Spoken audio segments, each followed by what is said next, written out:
পেঁয়াজ কুচি দিয়ে দিলাম, চিংড়ি মাছ দিয়ে দিচ্ছি,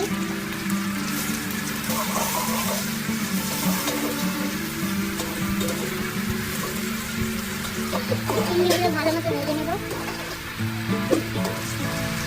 আদা রসুন পেস্ট দিয়ে দিচ্ছি,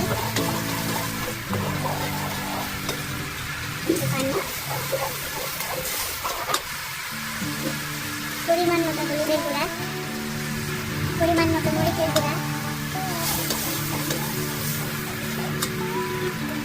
পরিমাণ মতো জিরার গুঁড়ো, পরিমাণ মতো লবণ দিচ্ছি। এবার ভালো করে কষিয়ে নেব এটাকে। কেটে রাখা মিষ্টি কুমড়ো দিয়ে দিচ্ছি,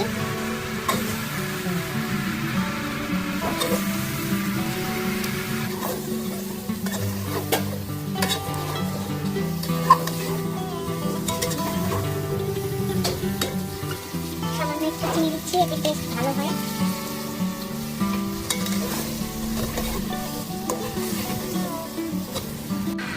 পানি দিয়ে এখন